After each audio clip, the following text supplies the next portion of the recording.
should be recording right now. Loading video. And I heard my audio.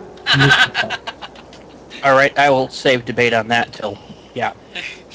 Chat about that later. Alright, guys. It's an Unearthly Podcast. We're here for our series finale. We've got our usual cast here with myself, Randy, Matt, myself being Bill, Man in Black, whatever. Flynn's not here because... Busy as usual, it seems. Yeah. So we'll be talking about the name of the doctor. He's gotten a downgrade to supporting cast. About this point, yeah, he's missed so many episodes. About half, maybe more. Yeah, name of the doctor. I don't have a witty phrase there, so I guess the theme can take us along. Doctor Who.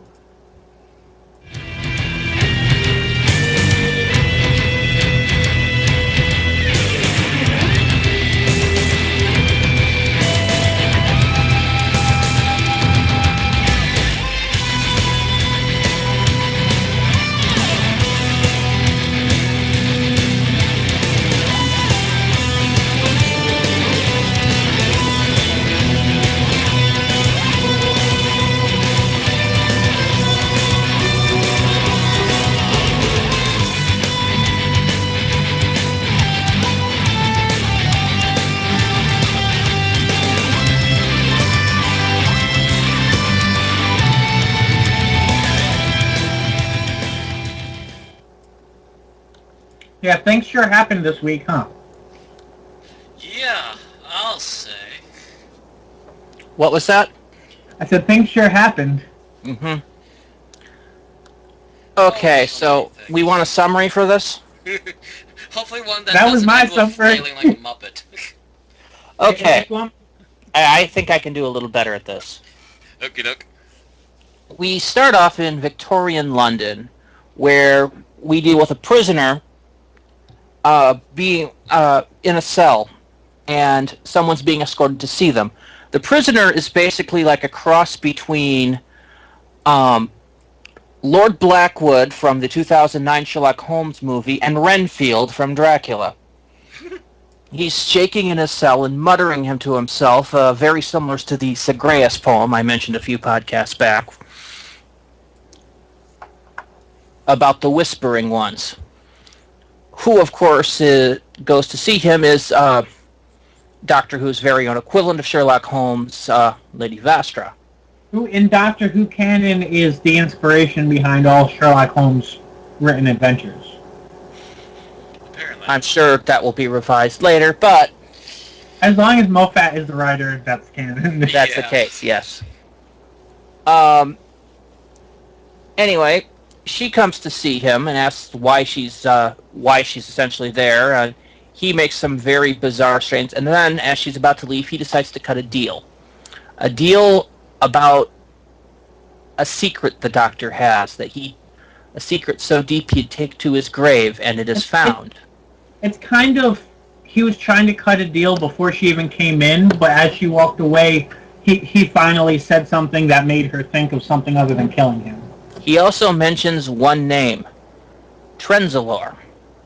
Now, for those of you that recall, Trenzalore was brought up at the end of Season 6, which was way the hell back in 2011. Yeah. So it's really been about 2 years, pretty much, since we've heard Trenzalore.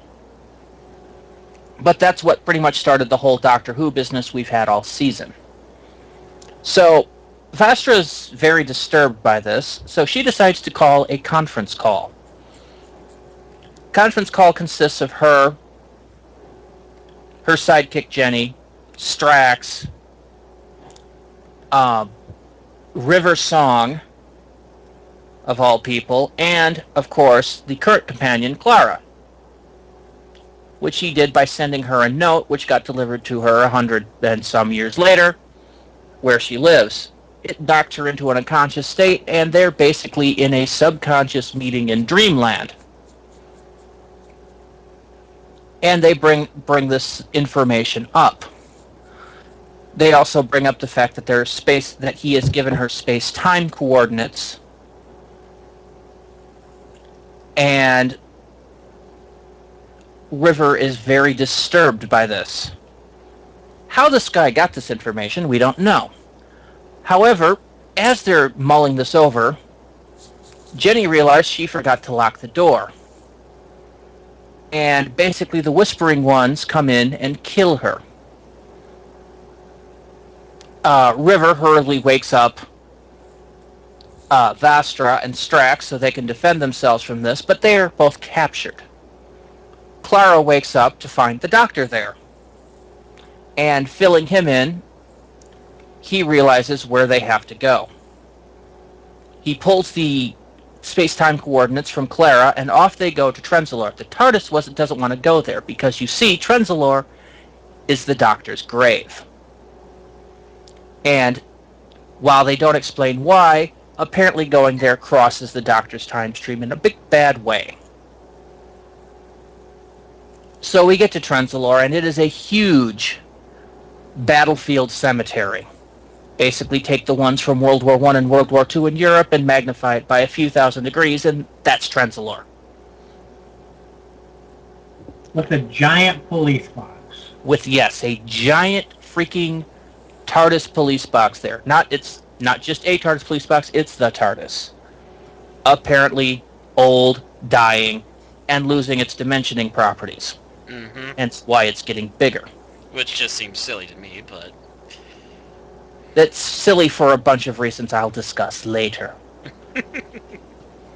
Clara then sees River, who apparently left the line open from when they were doing their little psychic conversation, and noticing this distracts the Doctor to where she's looking, and he sees River Song's grave. Now, this can't be right, because we remember way the hell back in Season 4, where River Song actually died. That's right, she died when we first met her, and pretty much everything else has been her past. Isn't that fun, folks? Now, the Doctor, of course, also realizes that this can't be right.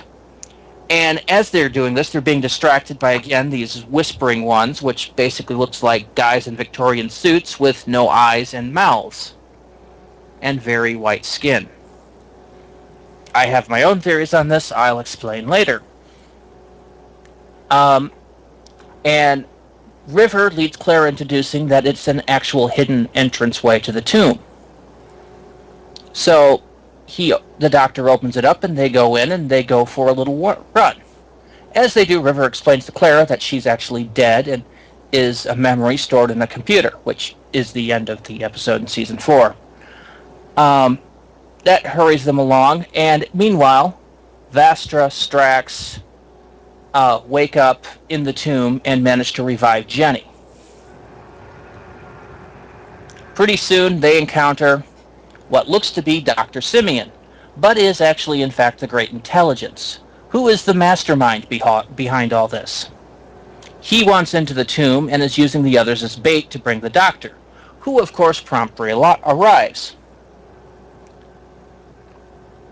The Great Intelligence then proceeds to ask the Doctor a question, one that would let him into the TARDIS,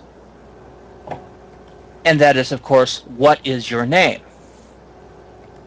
The Doctor stammers and tries to not make that answer, and he threatens to kill the other three if he doesn't. As this debate is going on, River speaks the Doctor's name off camera so we don't hear it, and the TARDIS door opens. Reluctantly, the Doctor enters.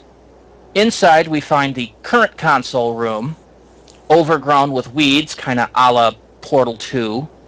Yeah. And at the center of the console room, instead of the console, we have a big streaming beam of light with all these little lines and stuff around it. This is essentially what is supposed to happen to a Time Lord when he dies, according to this story. And it is the Doctor's timeline, from where it began on Gallifrey all the way through his end at Trenzalore. The Great Intelligence was its whole master plan. It was going to enter the time stream through that little rip and basically destroy every victory the Doctor's ever had. After some argument, it he proceeds to do so. The stream grows red, and planets start disappearing, or stars start going out all over the universe. Jenny disappears as she had been saved by the Doctor, and Strax suddenly reverts to his old Sontaran self.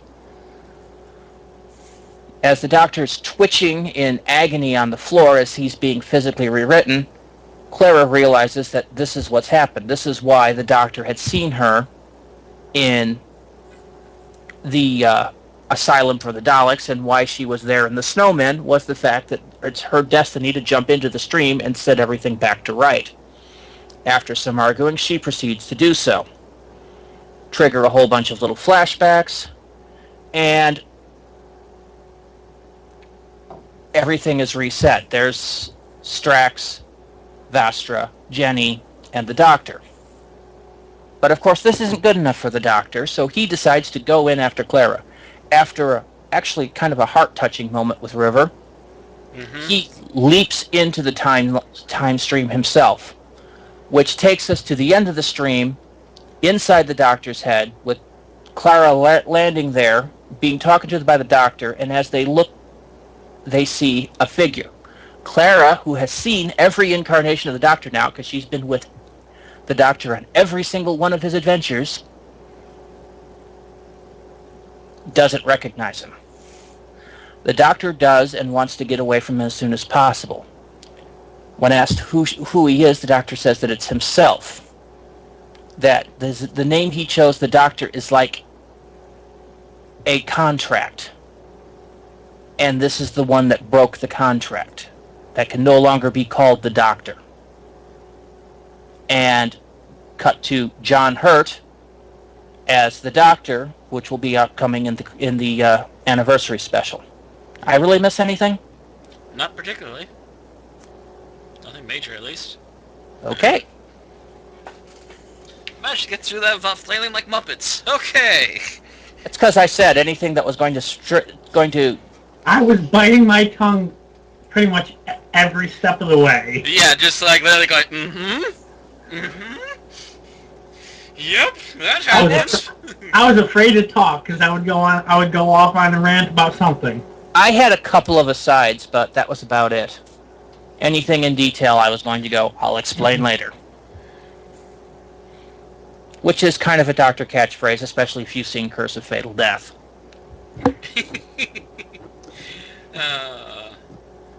Curse of Fatal Death is a more official Doctor Who episode. If Daleks have no bodies, why do they have seats on their spacecraft? I'll explain later. But yeah, I'm kind of a mixed opinion on this episode. There's a lot of this episode that I really, really don't like. I think it crosses some boundaries that really shouldn't have been crossed in Doctor Who. My inner child despises this episode with a passion because it does have one detail that I thought we should never see. And that's the fact that the Doctor does eventually die. I mean, yes, all things die, but, little kids really don't want to think about that. And everybody knows, who watched the 1996 movies knows that a Time Lord becomes a Yeerk when they die. Becomes a what? A Yeerk. And judging by the question, I take it you're not familiar with Animorphs. No, it's not my field of expertise, no. No, not even close, man. The only reason I'm sure I somebody wanted in to the see audience... that show is because of Tim Curry, but that's another story. I never watched watched the show. What happened in the movie was a bad misinterpretation of what happened to the Master in the very last episode of Doctor Who. Didn't he just disappear with a dying world? Yeah, while being mutated into a cheetah person by that same world. Yeah. Pretty much going insane, but... So that's why they had the eyes. However, the guy that was producing it saw the eyes and thought, snake eyes. Which is why he shows up as this big little plasma lizard thing. If you ever watch a detailed analysis of that movie, it's pretty much they didn't understand, they didn't understand this. So here's the result. They didn't understand the material. It's like, Time Lord. That means he can see through time. Actually, that's been kind of quasi-canonized. Has it really? Yeah, kind of on and off. Yeah, Russell T. Davids mentions the fact that everything there is, everything that was, everything that will be, burns through the Doctor's head at all times.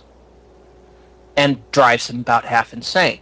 Which is why he acts crazy half the time anyways. I always just wrote it off in my head as the 8th Doctor is more psychic than the other incarnations. Which is also possible. So he can see someone's future that way. Again, very possible, because every single Doctor seems to have his own little quirk. Yeah. Well, part of it, I always interpreted the fact that he knew history of Earth that well, that he heard a name and he knew what that person had accomplished, or what that person could have accomplished. That's true. Hints. Mm-hmm. But then again, like, in every adventure, the Doctor meets someone who he hadn't known who they were, so... Well, not every adventure, but a lot of them. Speaking of which, wow, now that I say that, I'm trying to think... I guess in Nightmare in Silver, the Doctor didn't really care whether Porridge was the Emperor or not, did he? Not really. But that really would have been a Doctor moment to turn around and be like, well, you're the Emperor, fix it. And everybody else just stand there open mouth. Yeah, instead they give it to the older girl to show that she's actually a bit of a smart. And instead makes everyone roll their eyes because, oh god. So, yeah. Just in case anybody wasn't sure who wrote this episode, I have a checklist here of things to see if they happened in the episode. So, was there a catchphrase in this episode from an earlier point in the season that was misused? Yes. Yes. Does River know something? Which one? I don't know where I am. State your resources. Yeah. Yeah. Does River know something the Doctor doesn't? Yes. Yes, the tomb, because apparently River has been to all of space and time. Oh, actually, there's so many things that River does. Just from, the conference call when she's offered tea and she pulls it up and it's a glass of champagne. Ugh. It's pretty much she's ticking my Mary Sue boxes right there. Yeah. Tick, tick, tick. Although, in the counter-argument to that, I love the fact that at the end of it, she's badgering the Doctor, thinking he can't see her, and she basically goes to smack him, she thinks ethereally, and he turns around and grabs her hand. See, and actually that's good, because the whole time River and Clara were talking, I was sitting there like, isn't the Doctor psychic enough to realize that she's talking to somebody? Like, he should sense her presence just by his own natural talents. I mean, I understand the 11th Doctor has to headbutt people to get a message across, but still. But yeah, so he was definitely playing it coy the entire time, and it took until she was about ready to snap before he went, yeah, but my thought is the fact that he took her by surprise there, and she had no idea how he did it.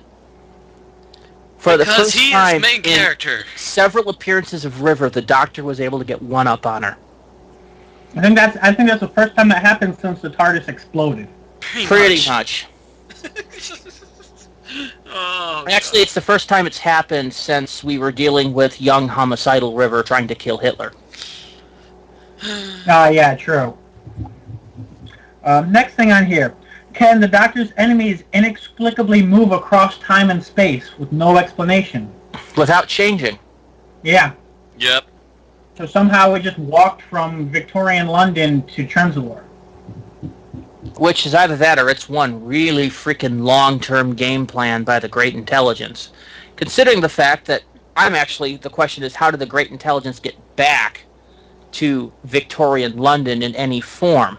Considering it would have just gotten its butt kicked and was, reforming at that point. Maybe that's how that particular version did come to be.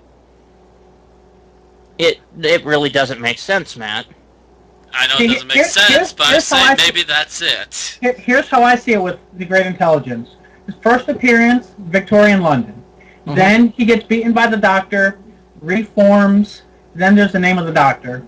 Then after he gets scattered into a million bits, that's when the Abominable Snowman and Bells of St. John take place. It's the only way it makes sense to me. Yeah, it's still kind of a yeah. Clara is called the Impossible Girl because she has to be in almost every episode. Yep. Strax calls somebody by the wrong gender. Twice. Three At times. least twice. I'm thinking twice. But Although I do love the fact that they That's right, he's still calling Jenny boy. I do like the fact that they lampshaded that in a way. Yeah. And that's the fact that, River Song introduces herself to Clara for the first time, and Clara says, "Oh, yes, I've heard of you. I didn't realize you're a woman." And then Strax goes, "Neither did I." And just the fact that he's always, that was kind of... That was kind of a lampshading on that, which I just found kind of amusing. And that's how you play Strax as a good joke. Yes. Bump, bump. I just feel all the time he spent with Jenny and Vastra, and he doesn't realize that he still hasn't gotten the idea that Jenny's a girl yet. Well, I actually like how Strax was portrayed in this one. That's one of the things I do like about this episode.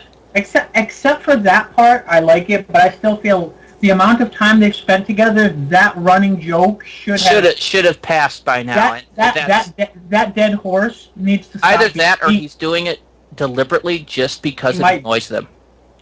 Which is also a possibility. See, here's another thing about that, because I'm going to skip ahead on the list. Gay people exist, but aren't allowed to show PDA.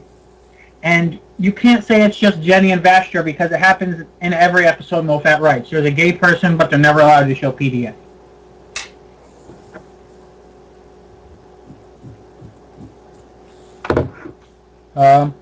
Anything else on the checklist? Yep. Something has a desktop theme that normally wouldn't. The new conversation thing, regardless of the fact that we never saw the old one. Yeah. Apparently it's the Taj Mahal. Yes. Someone says Doctor Who in a way that wouldn't really make sense if the show's name wasn't Doctor Who. Which has been a running annoyance with me since the end of the 6th season. Yes, exactly.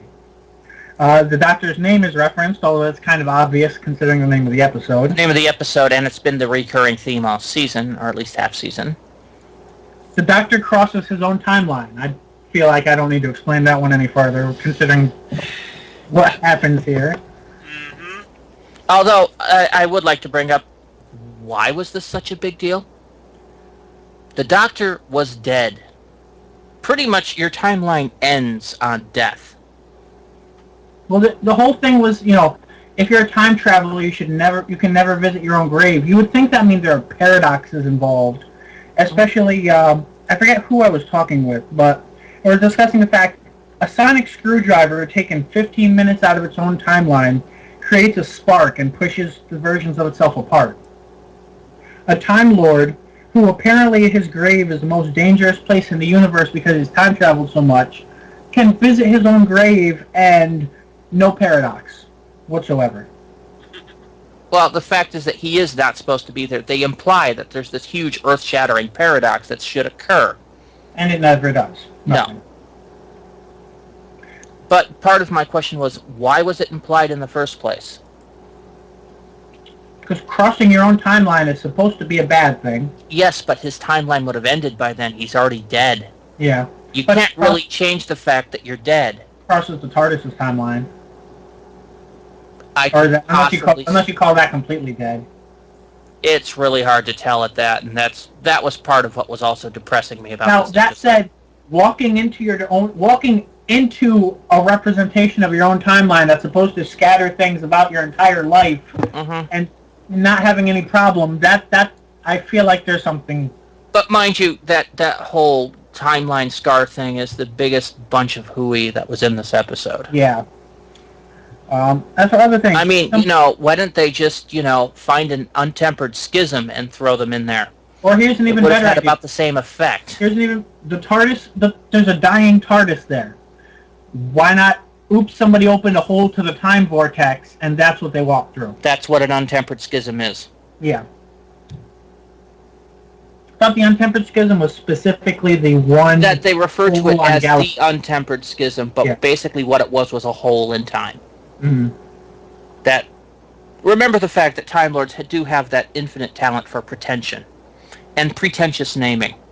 I'm surprised Yeah. it wasn't the Untempered Schism of Rassilon. Right. No kidding, right? Somebody dies and comes back to life. This case being first Jenny, and then people pop up and down. Although that was simple cardio resuscitation. Yeah. Technically speaking, yes.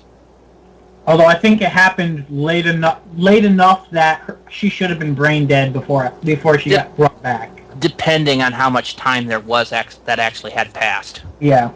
As far as we know, they were put in some form of stasis, transported. That's possible. And this isn't necessarily something on the checklist, but it's something that I kind of realized is something that has happened a lot with MoFat, and I'm pretty sure this episode fails the Bechdel test, or however you pronounce that name. What test? Bechdel, however you pronounce that properly. What is the Bechdel test? That is, there are two women who speak to each other about something other than a man in the episode. Pretty sure that doesn't happen.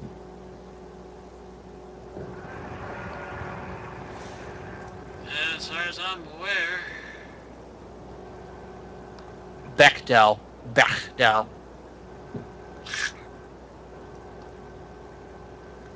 And see, we're having more fun making phlegm noises than we are actually talking about the actual... No, I've just never heard of this before, so it's kind of interesting. Oh, really? Yeah. Yeah, I've never heard of it I'm either. surprised. I'm It's a surprised that hasn't test. come up in your class. According to Wikipedia, the Bechdel test is used to identify gender bias in fiction. A work passes the test if it features at least two women who talk to each other about something other than a man.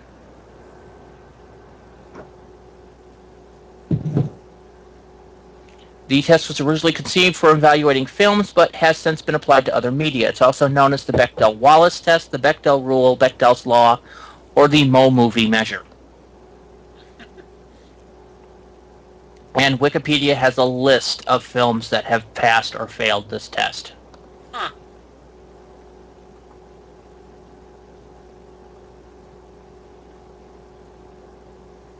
Blade Runner But that was, Randy, do you remember the link that I sent through Skype? It was probably a week or two ago that had the bar graphs on it. I might not have looked at that. It was comparing Russell T. Davies' fact that he almost always passes the Bechdel test versus the fact that MoFat fails it about 60% of the time. What? Like, it was specific, citing sources and such. Like, how many times each certain thing happened in an episode or whatnot. Okay.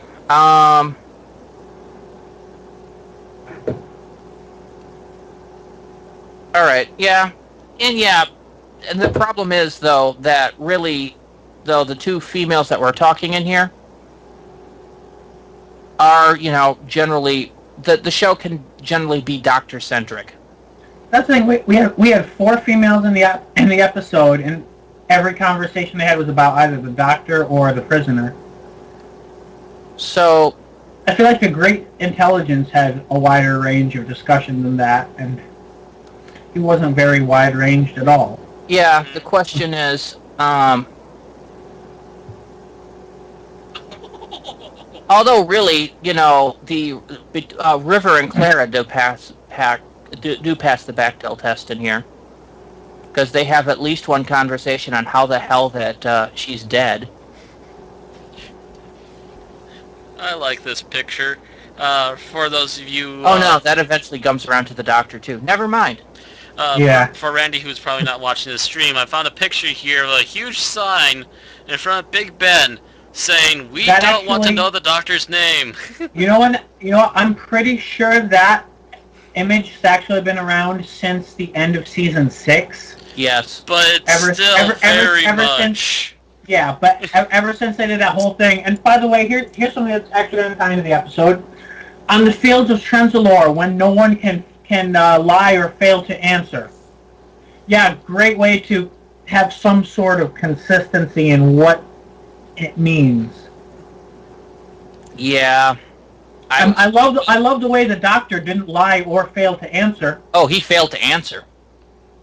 I'm pretty sure he lied about something too, unless that was only in the TARDIS. I know he lied. I know he lied in the TARDIS. I feel like he lied on Trenzalore as well. I did not actually spot any lying on Trenzalore. I was looking for it. Of course, if no one can lie or fail to answer, then whoever set up that false River Songgrave lied, but we don't know when that was. Yeah. And now the interesting part is the other name for the fields of Trenzalore is the Fall of the 11th. I'm wondering if Moffat still has one big holdout left and that Trenzalore is actually going to be the end of the 11th Doctor. I still feel like this episode would have been a perfect last episode for Matt Smith. He could have stepped into his own time stream, been blown apart, regenerated, and come out the other end as a new Doctor. And that would have been interesting. But not with Moffat. Were there anything left on your checklist? Nope, that was the whole list. That's pretty much the whole list then. Yeah, and it hit pretty much every check. Now, if that was a drinking game, I would have been comatose by the end of the episode. Hey, you would have been happier than most people who actually watched it. And I watched it twice. Actually, I think we all watched it twice, right? No, I only need once to tell you, oh god, it was boring. Until the end, in which case it was, oh god, this is stupid. Rewatching it, I took it better than I did the first time, and partially because I think I knew what was coming, and thus it wasn't really a blow. It wasn't me sitting here watching the episode going, no! See, the first time I watched the episode, it was like you're watching something that's supposed to make sense. You're trying to follow what linearly happened. Actually, and for me, it was like watching a train wreck. Well, but when you watch a train wreck, you're trying to figure out what's going on. And when the train, starts going through Escher designs on its way to the wreck, it boggles you and things snap in your head. The second time I watched the episode, my brain was more numb because I knew if I tried to understand what was going on, things would start snapping all over the place. Mind you, the first 15 seconds of this episode, I was like, oh my god, this is going to be awesome. Because, of course, we had a flashback to Gallifrey. And I love it when they show Gallifrey. Is that the first reference to the Doctor, like, specifically stealing the TARDIS with it already being broken? Not broken, but, right? It was kind of a variance of what was supposed to happen. Basically, I mean, it makes so much sense when you consider we knew the fact that he had stolen it from a repair bay. Okay, we knew it was from a repair bay? Yes. Where did we know that from? I believe that was Fourth Doctor. Yeah, it's somebody mentioned one time when the Doctor was telling the origin story. He mentioned he'd swiped it from a repair bay. Which makes a lot of sense considering it had a faulty chameleon circuit and faulty direction traveling thing. Or he might have not said repair, but he might have said swapped it while it was in for repair, something along those lines. As a matter of fact, I believe he even further mentioned that they were actually planning to destroy it, and when he's like, no, zip, mine. He might have. I don't know if that was canon or not. And then I think I think the part about them planning to destroy that TARDIS was something that was mentioned. It was definitely at the end of the lifespan of that model. Mm-hmm. I remember being mentioned that it was an antique before he was even born. Yes.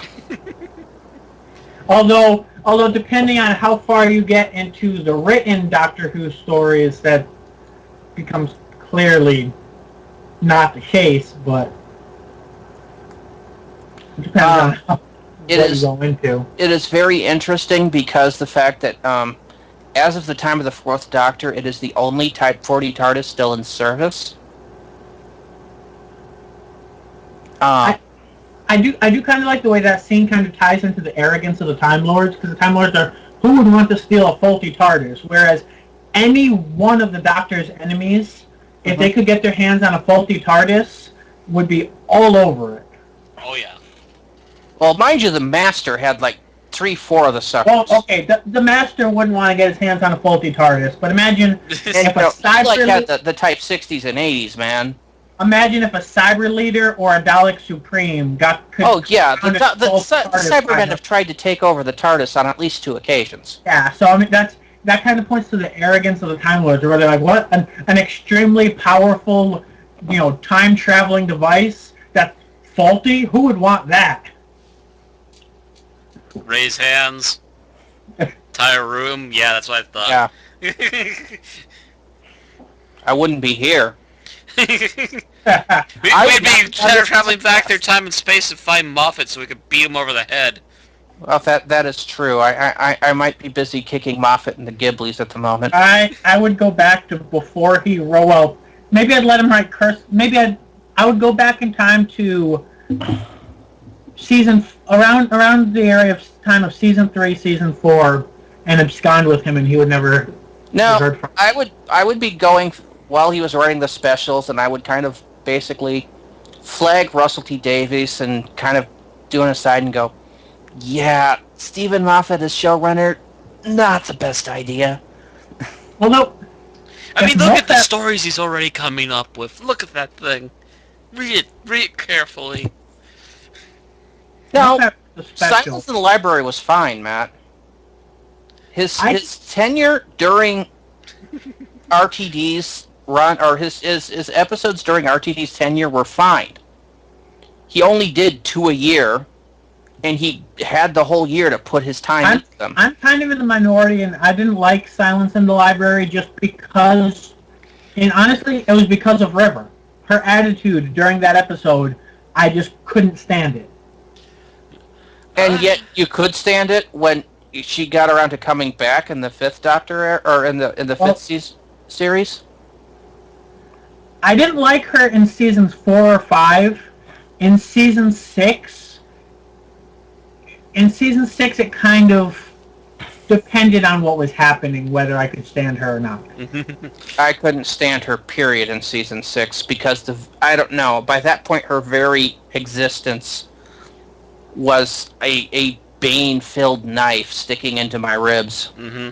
By the way, Romeo Moon is bringing up some nice little pointers in the chat right now. So she's asking if we didn't like the episode. I'm not sure if she means this episode or some of his other previous episodes. And yes, definitely Russell T Davies was the reason why Moffat's older stuff in the series might have been better. I wouldn't say he was the reason, but it could be a leading cause. He was a better script, or he was a better editor. Although Russell is on record as saying he never felt he never needed to edit any of Moffat's work. Like, he is on record saying that. I don't know if it's just the fact that Moffat wrote better when he felt he had somebody higher up.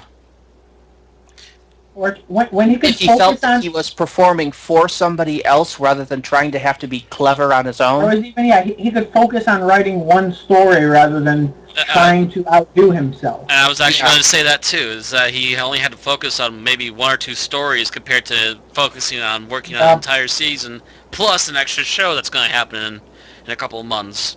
You know? Mm-hmm. I thought, Romeo Moon, since you have the question mark by season 4, I think you're not certain about that. Season 4 is Silence in the Library and Forest of the Dead. Forest of the Dead.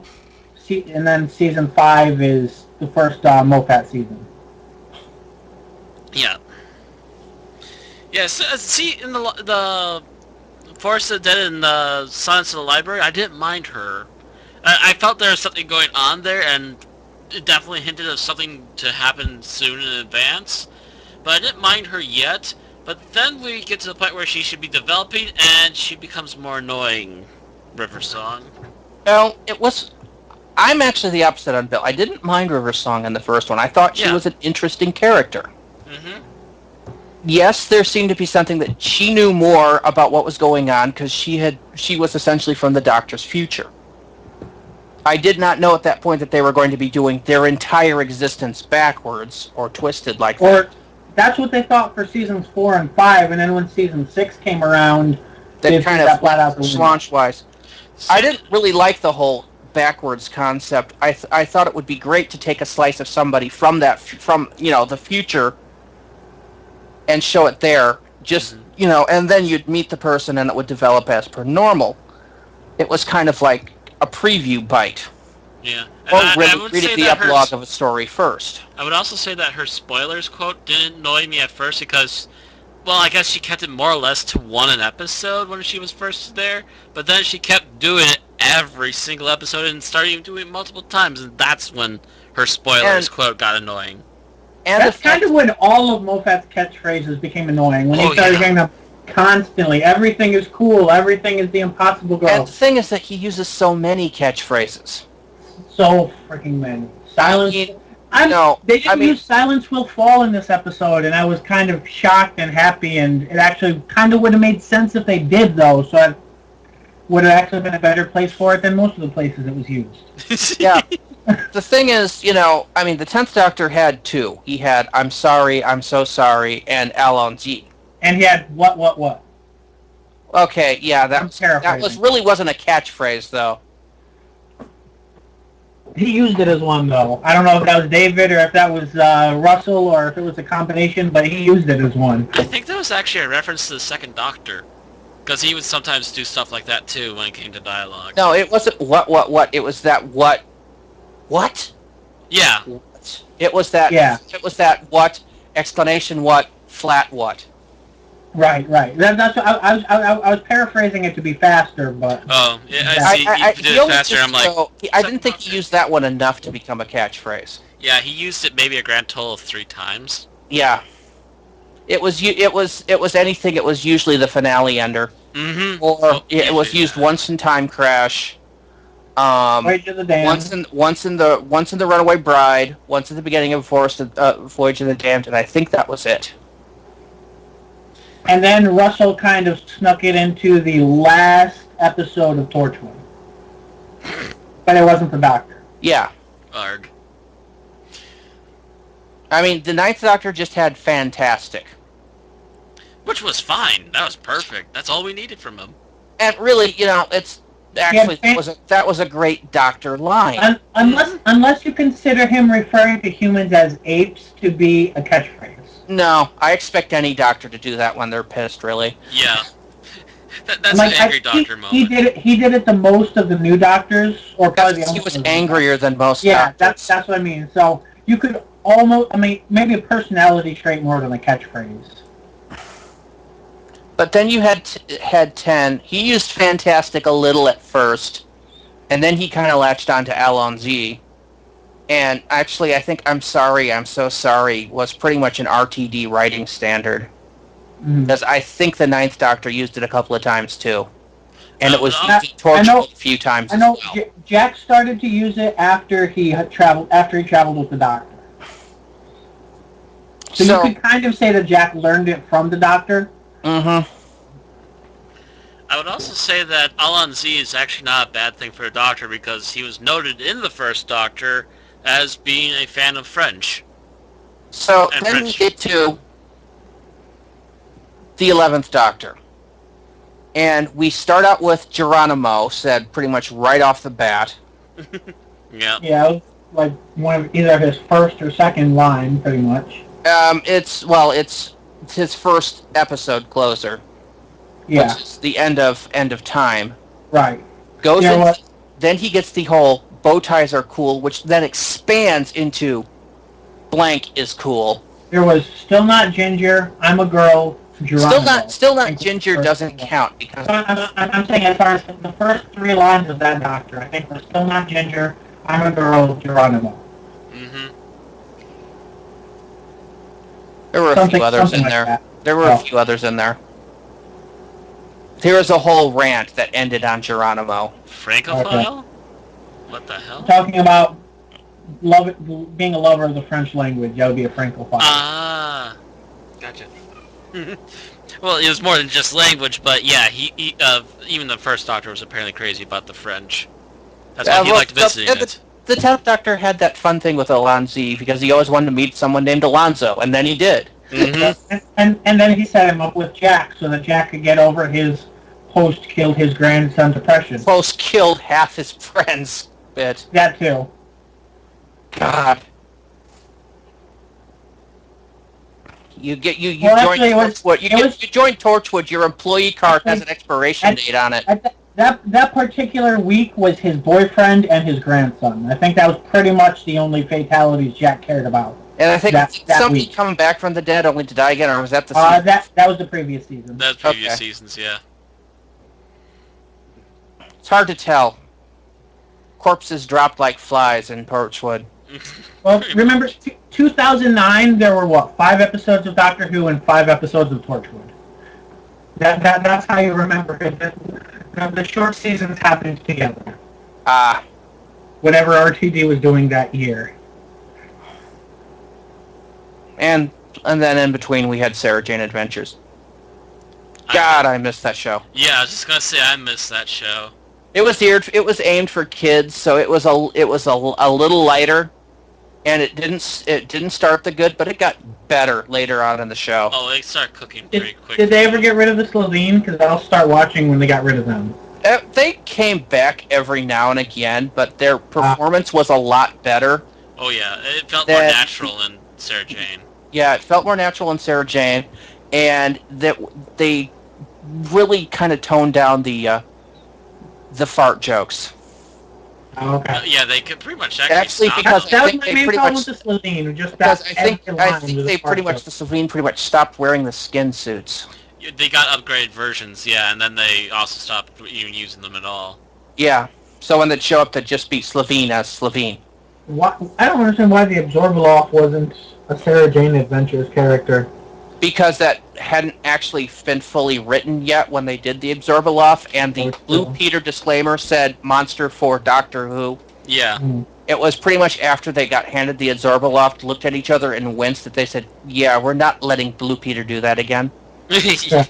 Basically, yeah. If I haven't explained it before, for people that are listening, Blue Peter is a children's show. It's basically like the BBC equivalent of Captain Kangaroo or Blue's Clues, something like that. Only it's kind of like a children's talk show. Now I'm trying to remember, they did like a special mini-sode for Blue Peter, but I'm trying to remember what it was about. I think was that Good as Gold? Yeah, that was the title, yeah. Yeah, I don't remember what it was. It was kind of their Olympic special. Although it always hit me as being, why did they do this? As they already had done an Olympic special, only they had done it in 2006. And both of them revolved around the Olympic torch.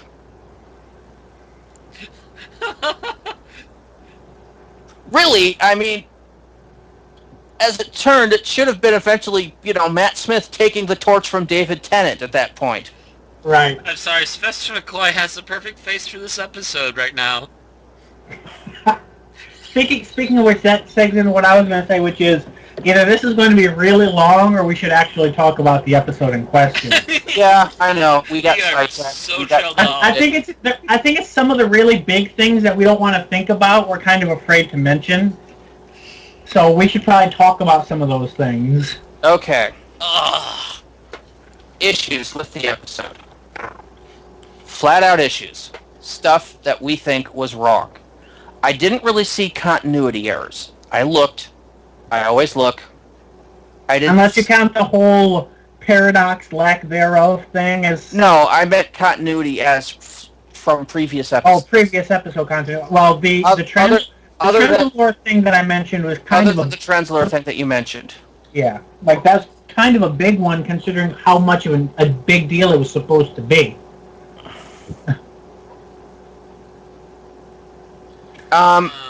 One of the things that is generally annoying to me is how the hell Madame Vastra knows so much about universal politics and things like that when she is supposed to be a Silurian who are from, who may or may not have traveled with the Doctor for a few years. There's really no way to tell. Maybe, but, they've never really actually explained this. It's Moffat. It's We're a never going to get an character explanation. that we have never actually gotten any explanation on backstory. That's completely and totally Moffat. We will never get a We, backstory. we know she was a Silurian. We know she hibernated for a few million years. She became friends with the Doctor, owed the Doctor a favor, and came to fight on Demon's Run. Mm-hmm. And then, of course, was kind of his babysitter for a few years. Yeah, there's been no fleshing of the background of that character. And yes, that is trademark Moffat. What's wrong with Moffat? If Flynn was here, he'd say, we don't need that information, and I'm kind of like, yes, we do. Everyone that I talk to about writing says, yes, you do! Likewise, we have no really information on Strax other than what was revealed in the Demon's Run episode. The fact that he was a Sontaran general, he kind of did something the Doctor didn't like, he got punished for it, he had to become a nurse, and then he died and came back. And we can guess he was probably brought back after he was half brain dead by that defibrillator gun thing that Strax likes to use. Really, though, that gun itself is actually, if it was technology that Strax was given by Vastra, would make sense. The Silurians were experts on using energy via induction, which is without using wires or anything, wireless energy transfer. It was the entire point of the episode back in the Third Doctor era. So the fact that he has a defibrillator that he can use remotely makes sense to me.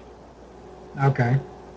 So it's not, to me, it's not the remotely, it's the fact that there doesn't seem to be any sort of time frame. They're just like, oh yeah, we dragged this person to another planet, let her sit on the ground for a few minutes, met back up, and then brought her back.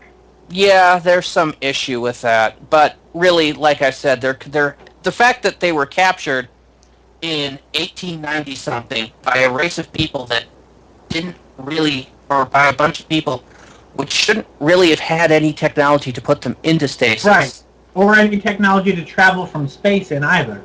Correct. So they either had some method of projecting them back in time and pulling them forward, or they put them on ice for, several thousand years. This is an error in Moffat's point because neither one really works well. How they got from X to Y is never explained. Which again, we can repeat and repeat over and over again. Moffat. And also, he kind of says that you can stretch through time in your dreams. Really? Really? I was going to let that one slide. I'm not going to. It was an eye roller for me, but I kind of took it in the way that you sometimes kind of take things in Doctor Who. I could suspend my disbelief on that one, basically, was about it. And how did this prisoner get all this little information? That's not a good on question. where Transalore is and all this other stuff? Considering he was basically a common You know what I would love to Victorian find mass out? murderer.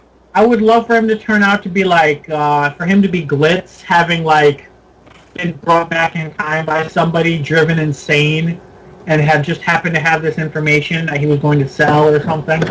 No, I wouldn't. I really wouldn't. I don't know who Glitz is. Okay, So. would there be an explanation you'd rather? Really, not much. I mean, the only thing I can think of is it was whispered to him by the whispering ones, which is basically Moffat saying, well, I can't use the silence anymore, so I'll use these guys. And apparently that they're all replaceable and can morph themselves to look like... That kind of makes sense, because they're all just... I'm wondering if they're illusions. basically, consciousness with an outer shape that's made out of the flesh. It could be that. I was kind of thinking it was more like what you see of them is what the great intelligence is projecting into your mind, and otherwise they're just formless. Well, if you think about it, if the Great Intelligence has gotten control of the flesh, that would actually make a lot of sense. But then that whole thing with they seemed more ethereal. Like when Strax was fighting them, they seemed more like shades than Again, anything yeah, else. we really have no idea on what they are, and this is all theorizing. Yeah, this Right. is all Because again, theorizing the bad guys aren't explained. because Moffat. Because Moffat doesn't like to actually do anything like a technical explanation on why the bad guy works. And Or when even he why he does, does he what starts he breaking does. his rules quickly and easily. Mm-hmm. Snap. Angels. I mean, as much as you don't like the Slovene, when Russell T Davies introduced as a Slovene in World War III and what was its predecessor? Aliens. It was Aliens in London, World War III, and then Boomtown. I'm not even worried about Boomtown. Just when he introduced them in those, we got a quick summary on what the Slovene were. Their strengths, their weaknesses, how to kill them, what they like to do. Even the strengths, weaknesses, what to kill them, but where they came from and why they're doing what they're doing. Yeah, that too. We had motive. We had mentality, and Moffat doesn't really like to add that to his to his villains. Like, as I mentioned in the Crimson Horror last week, we never really got why Mrs. whatever her name was doing all this, That was Gaddis, not Moffat, though. Yeah, I know, but it's still a trademark of what goes on. Yeah. But yeah, it's just yeah, you can look back at Russell T Davies' stuff, and it's like every character actually freaking has a motive, villain or otherwise. What the hell, Russell? I mean, yeah, what's Russell was awesome, but what the hell, Moffat?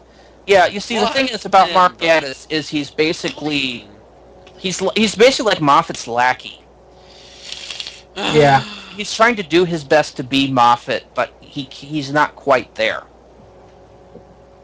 Which, is kind of saying, I can't beat a limbo with a 4-foot height. Because Moffat's not setting the bar that low by his own mediocre standards for writing in the past 3 seasons. And Gatiss isn't even meeting those standards. Yeah.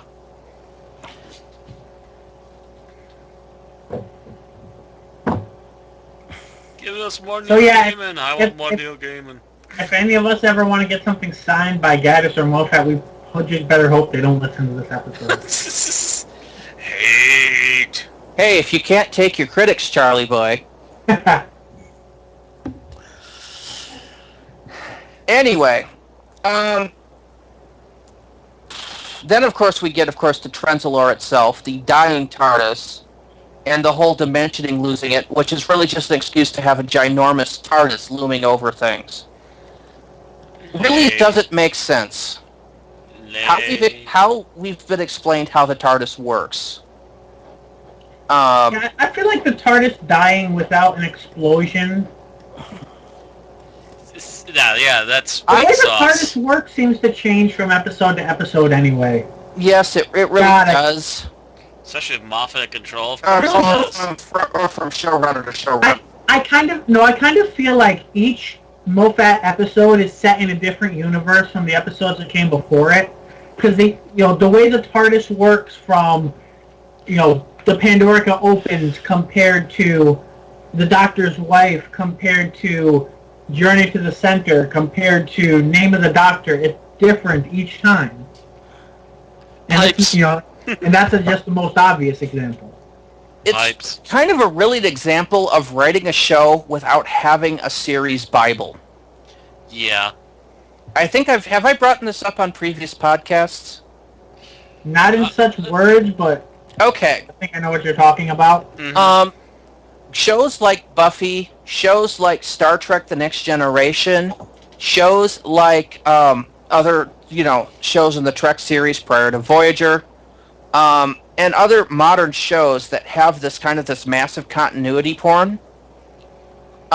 tend to have a writer's Bible that's passed out to anybody writing episodes. Oh, you meant literally. I thought you meant like, conceptually. Oh, no. They wrote one series Bible per season for Next Generation. I've actually seen these things sold at auctions at Star Trek conventions. They go for quite a bit. I tried to bid on one once. I didn't make it. That's hilarious. Romeo Moon, Gem and the Holograms came with a Bible, and that Bible came on the DVD box sets. They do that sometimes as well. But yeah, even in some of the 80s cartoons, they did the same thing. It's that what they do is, for these writers, they establish the main characters, who they are, their motives and personalities. But with science fiction series, it's even more because they have to do it for each piece of technology. Yeah, and actually, even as a matter of fact, before they actually decided to just make a movie, that was what they were doing with Steven Spielberg for the Doctor Who attempt in the 90s, which ended up being just the one movie, but still, they actually did have a freaking Bible that they made for it. Fortunately, it was written by an idiot, but we're not talking about that. There are some flaws in it, but... Written by an idiot, I feel like we're bringing it back to... Yeah, talk about bringing it back around. Moffat! Well, no, I don't mean to straight out attack the man, but when you look at the writing of episodes like this, you can't help but feel that way. Well, for me, a lot of this, for, the variations you're mentioning on how the TARDIS works from, episode to episode, each one of those episodes you mentioned had a separate writer. So it's like each one of those writers is writing blind. You don't have a string of series Bibles to list how things work. How the TARDIS works. How the Doctor's regeneration works. How anything like that. How pocket universes work. Yes. And somehow in the 70s and 80s, that kind of worked, having every regeneration be different and certain things, be original. They somehow managed to make it work, especially within the guidelines of those decades, but... Well, somehow another thing was back in the 70s and 80s, special effects were different every time they were replacing the Doctor. Right. And, generally, the regeneration was just either a faint glow or just the... just kind of the one image fading into another. Mm-hmm. They really didn't go overboard on the FX back then. The Fourth Doctor to the Fifth Doctor is the first time they did kind of a massive special effects extravaganza with the regeneration, and that was with the whole Watcher thing, kind of cocooning the Doctor and turning him into Peter Davidson. Yep. And then they kind of had they had kind of the explosive fifth to sixth one done in Caves of Androzani, which was also very nice. And then, of course, they couldn't actually get Colin Baker for the 6th to 7th regeneration, so they just had a blur on Sylvester. This blurry overlay on his face, yeah. Poor Sylvester McCoy in a fright wig. How did they get Sylvester McCoy? How did they get Sylvester McCoy to fit Colin Baker's uniform, or did they make a new one? lot of padding. Yeah, they made it fit with a lot of padding, and then they pulled out the padding.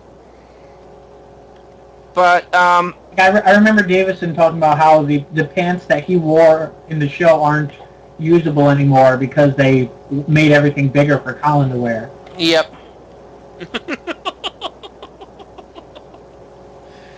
Yeah, that was like the confidential for Time Crash. But yeah, so a lot of the fact that we get this writing fail comes from the fact that these writers don't seem to have a coherent set of rules to follow on how the stuff works. And I can see why that would change from like showrunner to showrunner. Even though we've had, 6 regenerations that look exactly identical, I think. Yeah. Nearly identical. There's been some variations. But regardless of that, but, the stuff that you mentioned were in the last 2-3 seasons. So there hasn't even been a showrunner change between those. Right. So they're obviously, the writers are operating without any set rules in front of them. And if anyone was to ever question them, they'd just go argle flargle blargle and run away. Yeah, that's basically, to be honest to me, that's an example of bad show running. If you don't give your writers the tool set to make sure that everything is on the same level. Well, I kind of get the idea. Here's how he script edits. Hey, hey, Steven, I need some help. I'm writing Sherlock, guys. I'll be back next week. Well, wait, I have a question. I'm writing Sherlock right now. Don't bother me. That's how he show runs, is kind of the impression I'm getting. Yeah, that about hammers it, doesn't it? And you notice he added the Sherlockian character to his show after he became the head writer for Sherlock. Yep. Just so you'd have something that he could easily write out. Or, he could convert sideways. Even though this Sherlock is largely considered by fans to be a human version of the Doctor.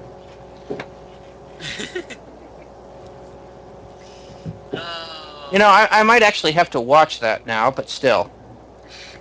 Actually, I've heard a lot of people actually like that Sherlock. I just haven't gotten a chance. It's on Netflix.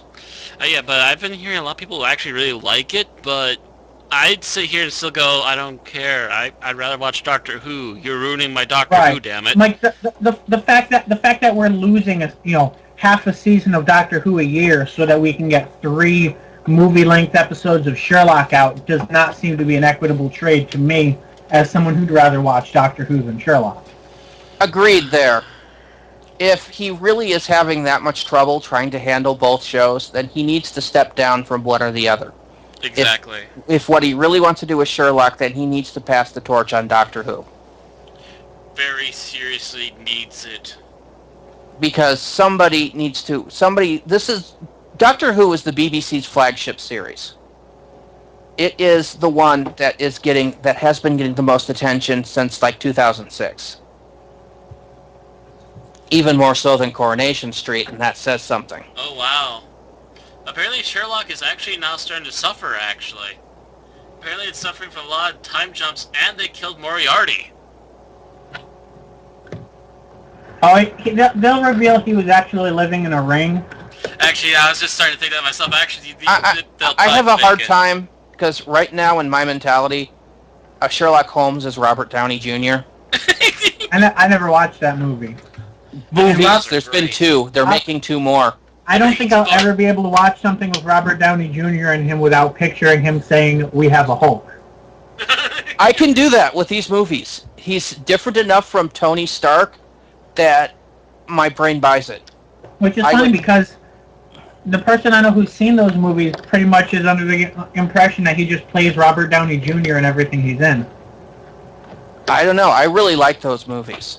So I would recommend watching them, Bill. Apparently Sherlock started off really good, but now it's slowly going downhill too. So both shows are going downhill. An obvious sign that the writer has too much to do and needs to cut back.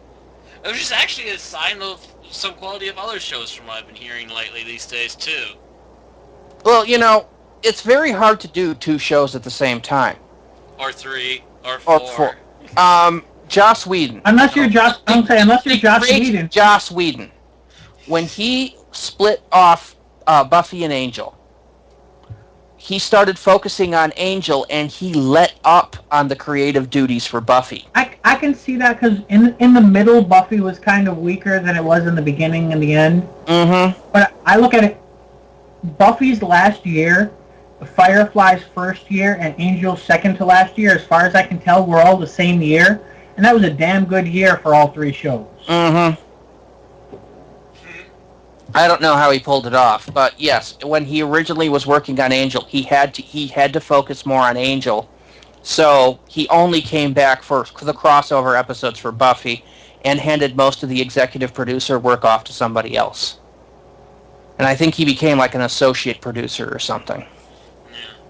I'd actually have to watch the credits. I don't know how Russell did it, where he was writing as many episodes of Doctor Who per season as Moffat does. I don't know how much involvement he had in Torchwood, but at least a fair amount. He was very well involved in Torchwood, and he was running Sarah Jane as well. In Sarah Jane Adventures. First of all, those shows were set on a staggered schedule. Yeah. We never had more than one of those shows running at the same time, or maybe two on like 1 week of overlap.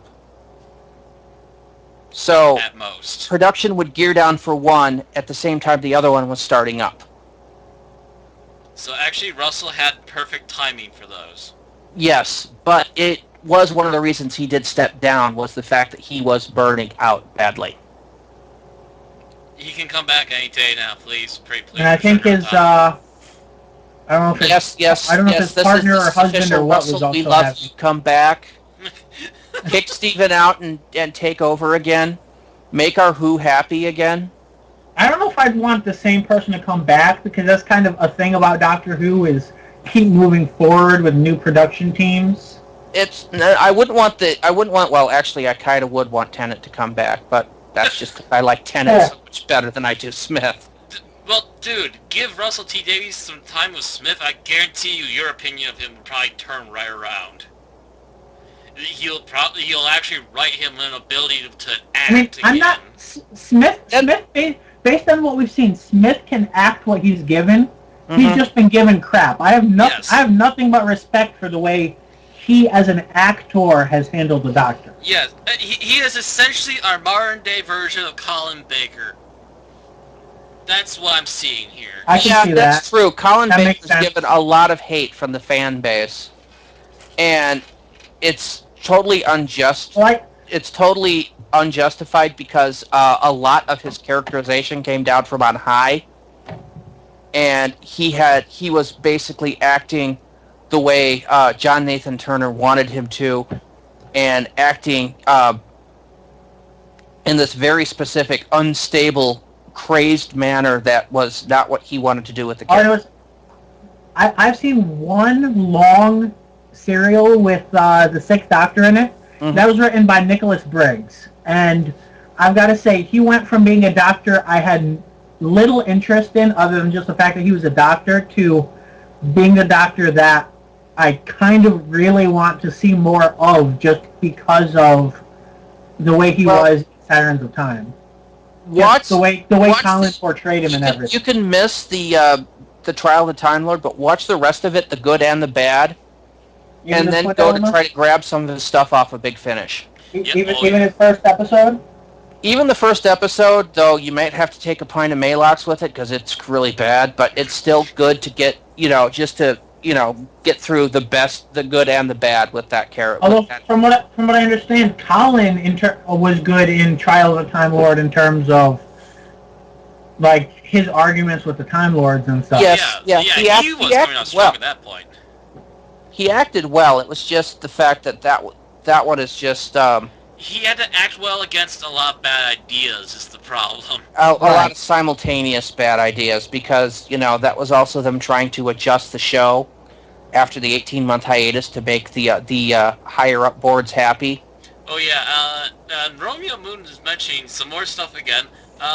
She really didn't care for Tennant, but Donna fixed it for her. I really like Donna. Yeah, I will say that I don't care much for the previous works of the woman who played Donna, but definitely Donna was awesome in Doctor Who. The only thing I know of her from before she played Donna was a Doctor Who sketch on her own show. Yeah, I've seen some of her other work. She tends to play these very obnoxious characters. Yeah. And yeah, I'm not fond of her humor style. And a lot of people aren't, so when they heard she was coming onto the show... They were already screaming no. They were screaming bloody murder, and when we saw The Runaway Bride, it was pretty much, oh no. The first few episodes with Donna, I could not get past how annoying she was. Actually... It wasn't until the second time I watched them that I realized what good episodes they were. I was actually good with Donna from the beginning of the fourth series. Well, yeah, because you had been with some of the companions in the 80s that people can't stand. Well, it's not just that, but no, compared to her performance in The Runaway Bride... Oh, yeah, she's like, I'm looking for you! because when we heard she was coming back after the character in The Runaway Bride, we're just like, oh no. Right. Yeah. But by then she But she had realized she that was eager and enthusiastic to do this, and it was like, wow. It was really a case of, wow, you really gave me a new outlook on my life, Doctor. Right. It's kind of awesome in that case. Yes. And So of course, I was really of course, with the character, even with the fatty aliens. If Moffat had written that episode, the Doctor would have gone back to her childhood and made her a less obnoxious child.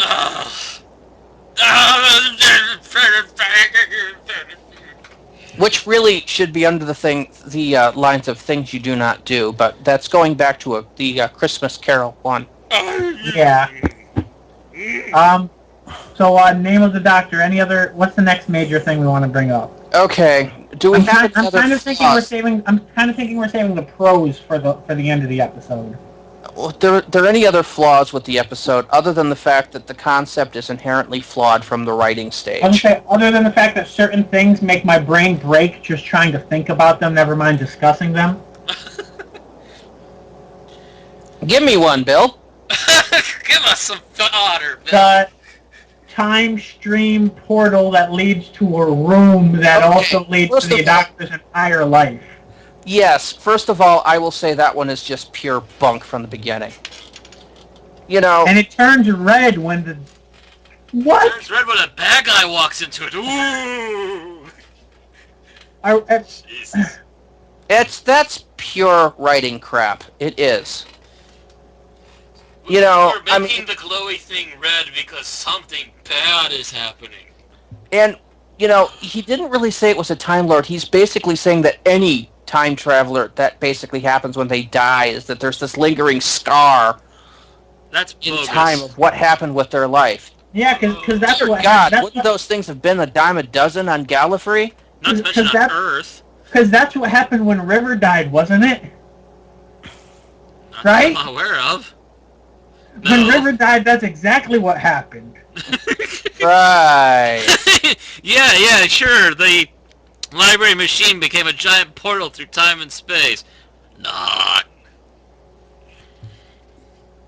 And when Jack's time agent buddy died, that's what happened. I think he died. Yeah, really what happened. Yeah, it's, like I said, that's pure bunk. Just... Give me another one, Bill. Well, that's the entire second half of the episode.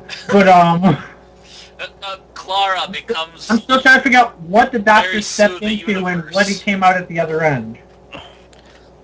Well, okay. First of all, Clara pretty much pulls a River in this. And pretty much goes from supporting character to Mary Sue with one step. One huge Yeah, we frickin' were step. talking about this a little bit before we started streaming, and Matt and I were kind of thinking this was less Mary Sue and more parting of the ways, Deus Ex Machina Rose type of thing. Yes, but except A now... one-time thing, except- because she's Except not now, going to have the power to do that again later. yes, except now that the character is still alive, she has now been on every single adventure the Doctor has ever been on. And she's been dressed as all of his companions, I believe. Yes, looked like it, which is really strange. So, Yeah. does this mean a piece of Clara was in every single companion that's ever traveled with the Doctor? Even bigger bullshit. That is kind of why I feel that people will have that people like maybe not newer fans, but people like who like maybe more like you who've been watching for years and years and grew up with the show, all of a sudden seeing the role that Clara has at the end of this episode and not wanting to watch another episode of the show. Oh, yeah. Yes. It's basically Moffat. I really don't feel like Moffat has any respect for anything that came before him. He seems to reach out and tries to actively defile it. That almost, I almost put that on my checklist. I mean, between Bells of St. John talking about how the 11th was the best, and then this where he's basically going back and changing things to make himself an integral part of the show's history. Mm-hmm. It kind of just screams ego. Yeah, something else to stroke his ego to make even bigger and bigger changes to the universe, which It's like makes the fans scream louder and louder. his Now, stop his it! ego has to be bigger than if William Shatner was part of Doctor Who and Tom Baker teamed up with William Shatner, Moffat would have to somehow have the bigger ego than the two of them combined during their respective time periods. God. So, about the same line as George Lucas. Maybe. Maybe. Except he'd have to... He actually has to do that. Moffat growing an evil beard and... And then he'd have to make Jar Jar Binks. Oh, wait. Okay, so, yes. That was So, trash. Claire has now done this and has traveled with all of the Doctor's adventures, and it's been there for each one. She's now come out the other end. She's now going to have all of this memory. Or is Now, she? we now essentially... Actually, no. We know at the end of the episode that she does. Yes. Yes. Yes, she can tell So, all the doctors. now have River Mark II. Yes, she could tell who all the doctors were as they were running around her. And Yes. that's the problem, because Rose did not remember anything from her time as Goddess of Time, Mm-hmm. which kind of made her a normal person. This is going to take that away from Clara. Her whole, I'm a normal girl thing, that's not going to be the case. Yes, this is why she's going to start ticking on the Mary Sue meter. She's already starting to reach when I wave in front 6,000. of River Song and it goes off like a freaking Geiger counter. As I said, she's already reaching 6,000. It's not going to take long before she hits over 9,000. Well, she hasn't physically broken time yet. Give her 5 episodes. Moffat doesn't need a companion to break time. He just He had fighting. River did it at the end of season 6 or series 6. Oh, that. Yeah. Speaking of which, after all this time, we still don't know why the TARDIS decided to go evil at the end of season 5. Wasn't that supposed to be explained eventually?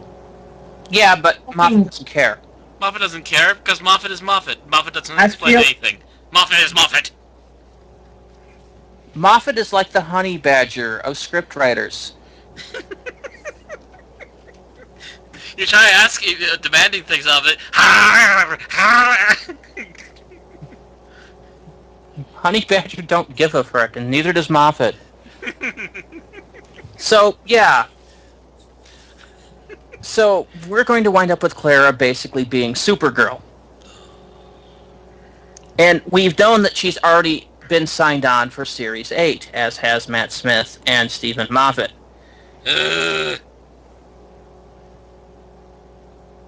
We're kind of praying for a regeneration in there. We're kind of praying for a replacement. We don't know yet. If Moffat regenerates and Smith doesn't, I'd be content. Yes. I want Moffat fired within 2 episodes of the next season. And you know what? Considering what he's done with the show, we need a woman head writer. We haven't had one in a while. Yeah. What, When was the last Gates one? doesn't count? No. He was close enough, but when was the last time we actually had a female head? Verity Lambert? Mary Lou Lambert I in thought the so. beginning. Back in the 60s. So yeah, I think it's about time for another one. Unless there was one during the Troughton era, but I know there wasn't one during the Pertwee, and I'm pretty sure there wasn't one after that. Honestly, I know none of John Nathan Turner's script editors were female that I can think of. And Nathan Turner pretty much worked as the showrunner then anyway. He had supreme executive power. Yeah. And made it all flop.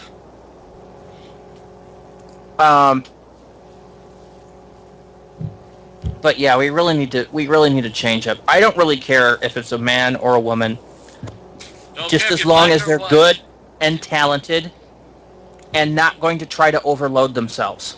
Don't care if you're a man, woman, black or white, as long as you don't write I like don't Moffat. even care if they're a good writer. You can be a As long as mediocre writer and still be they're better than not a Moffat. writer.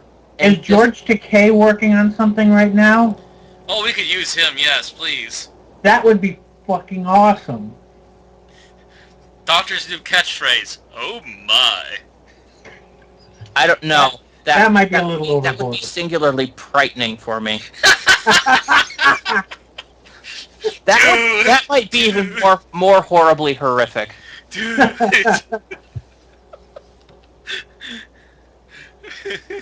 I have officially made Nightmare Fuel for you again, Randy. You're welcome. Bow. Bow.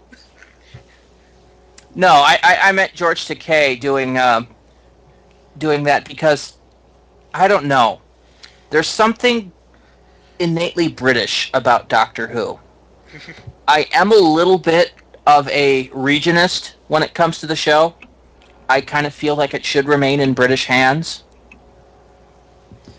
Neil Gaiman counts. Neil Gaiman was born in England. He just chooses to live in Wisconsin.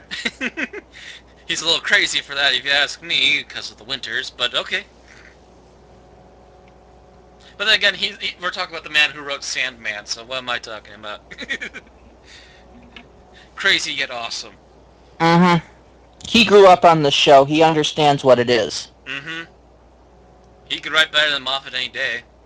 Yes, he can write rings around Moffat. Of course, we could. But from what I've heard, he's I would not honestly really say interested in being showrunner. If we compare Moffat's episodes when he was just a writer to Gaiman's episodes as a Doctor Who writer, I would kind of put Empty Child kind of on top of the stack there. I don't know. Also, every episode that Gaiman's done has been with Moffat as showrunner, so... That said, Gaiman has done enough things in his life. I think he knows when he's multitasking too much and when he's not. Yeah, because he's clearly done a lot of projects in his life, and he's pretty much done well in all the ones I'm familiar with, anyway. I believe he just recently is releasing, or has already released, a book. He is currently trying to get a character he wrote for Spawn to be part of the Marvel Universe. Really? Yup. Angelina. I remember hearing something about that, but I forget the details. But it was a character that Neil Gaiman actually wrote for Spawn, and he is saying, he fought long and hard and finally got the rights to her, and he's going, hey, Marvel, come get it, I'll write a little bit for you, too. The main thing is, I know the fact that originally they got him to do The Doctor's Wife, but they didn't expect him to be able to write another episode. To actually get him to write another episode because he told them officially he was too busy, they literally dangled the Cybermen in front of him like a carrot.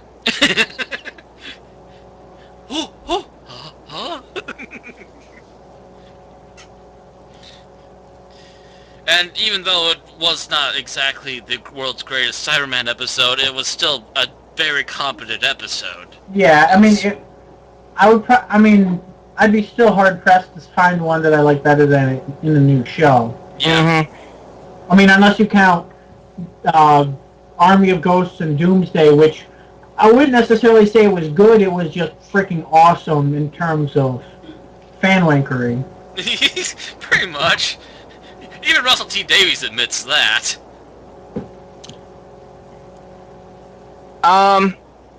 Let's see. Now, what else was there that wasn't well-liked about this episode? I mentioned the fact I didn't like the fact that they involved the Doctor's death.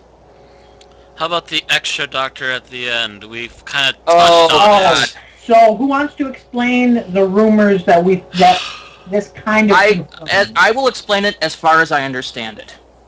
Go ahead. The following is hearsay. It is what we think we understand what was going on based on conversations heard in a forum on what is going to happen in forums and news sites based off of unnamed sources. Yep. So like fan news, not like actual newspaper news. Those of you that do not want anything that might actually be a spoiler for the anniversary special, this would be a good time to go get a cheese sandwich. Go on, skip 2. Yeah. Basically, what they're informing us is that John Hurt is playing the Ninth Doctor. Not Eccleston's Ninth Doctor. Apparently, between Paul McGann and Eccleston, there was another incarnation who lost the right to be called the Doctor because he did something during the Time War that is so horribly horrific so against the nature of the Doctor, even though he had no choice, that in order to continue calling himself the Doctor, he basically forced himself to regenerate and forgot everything he did, forgot all about that incarnation.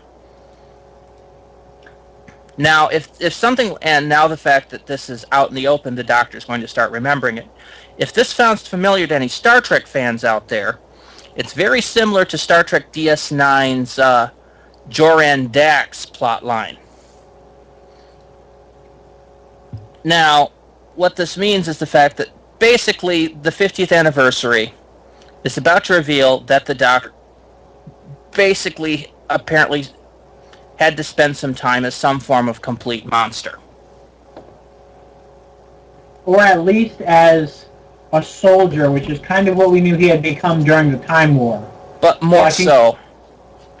I mean, are we talking, like Mengelbad or what? I'm kind of just getting more to the point of, he was focused more on killing his enemies than on being the Doctor, and then he turned around and blew up Gallifrey. I'm not really seeing it as anything more than that in terms of... I think so he could have gotten through that and still called himself the Doctor.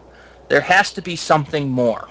Well, I honestly, and I'm going to sound like a terrible person, but I think you're really giving Moffat more credit than he deserves.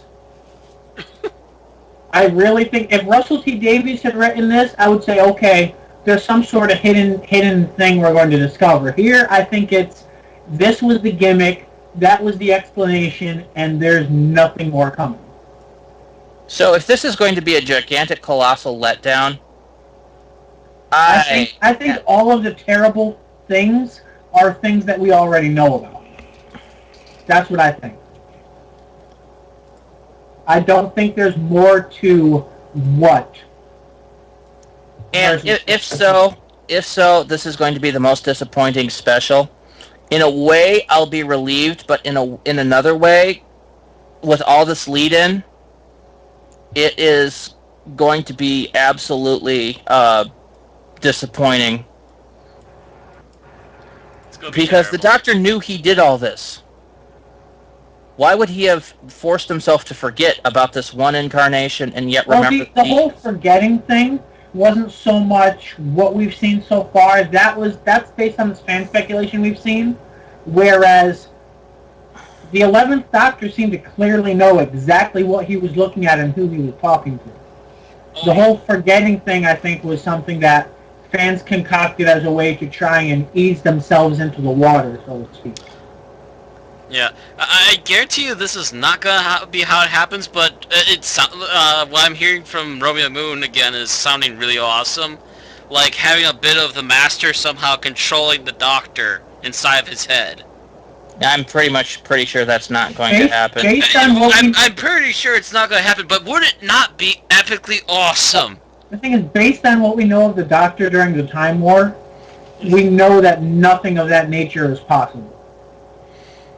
That's the only problem with that idea. I mean, assuming, of course, we're still talking about the Time War, and that Moffat's not bringing up some other thing. Now, the question that I'm asking is, does this mean that the entire 50th anniversary special is going to be happening inside the Doctor's head? Please, it would explain why Rose is there. Yeah, because I'm also trying to figure out why the heck... Well, that would be also, considering the fact that he said everything in his head was him, because if they meet this John Hurt character in the real world, so to speak, wouldn't that mean that, the Time considering he only existed in the Time War, that they just broke it? I mean, there's nothing that in the Time War is supposed to be able to come out of the Time War. So, do you think John Hurt is going to start doing Big Finish specials after this? He's already done Big Finish specials, I think. As the Doctor? Oh wait, no, that was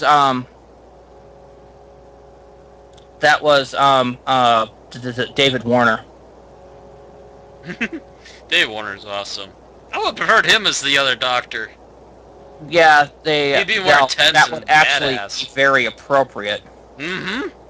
But they just used him earlier this. Yeah. They used him in Cold War, so they can't use him again. David Warner's Although an awesome I'm kind villain. of getting this idea if we had John Hurt as the Doctor versus Christopher Lee as the Master, I might forgive it if we got that scene, but probably not. It's probably not going to happen. No. Yeah, you'd have to fly Christopher Lee out there, or at least Although, transport him out. You it have to does fly make me Christopher wonder Lee out to if Britain? the Doctor Who movies with Peter Cushing had continued on into the 70s, would they have eventually cast Christopher Lee as the Master? They would have. They definitely would have. They most They certainly would have to. It's freaking the combo there needed. I mean, either that or he would Would have been those become Davros. the greatest movies of all time? Yes. He would have either been the Master or Davros. But Either the Master one. appears more. The Master's appeared more than Davros, so I'd rather the Master. Actually, both. No, both. I want both. Yeah. Oh, they would I rewrite substitute the- your reality and make my Actually, own. that- I want Christopher Lee as both. That makes sense when you consider that there were Dalek movies and not Doctor Who movies. Imagine if they were like, okay, he's the Master, but he's also the guy who created the Daleks. That They would have actually would If make you- some form of messed up logical sense. if you look at the writing in those movies, that's kind of how they would have simplified it too. Yeah, actually, yeah. Oh my god. Billy, you fried my brain. Matt now has a goal in life to find the alternate reality where these movies were filmed and watch them. Fan fiction! Fan fiction writers, we need this. I need this. I need to write this. I need to write this down. I don't know. How do you It know might that? be my idea, but I'm not writing it. How I've do you got my know own that? works, How do you thank know you very that? much. Oh, speaking of which, Randy, I don't know if you saw when I tagged you this on Facebook, but have you heard the news about Amazon and fan fiction? No, I haven't. They've been they basically set up a subset, like a section of them. Mhm. They're basically procuring the rights from various fandoms to legally publish fan fiction and get royalties for the creators, like for the writers of the fan fiction, and of course there would be royalties for the property owners as well. Wow. And I didn't look too deeply into it because it's still kind of coming into fruition, and it's only a few fandoms, none of which I'm a part of yet, but they're planning to grow that as much as they can. Wow. Yeah. That's... I mean, I don't know if people like, Paramount or the BBC or Lucasfilm would have any part of it, but if they did, that would be freaking awesome. Yeah. Oh, wow. Of course, Disney's not going to go anywhere near it with a 100-foot pole.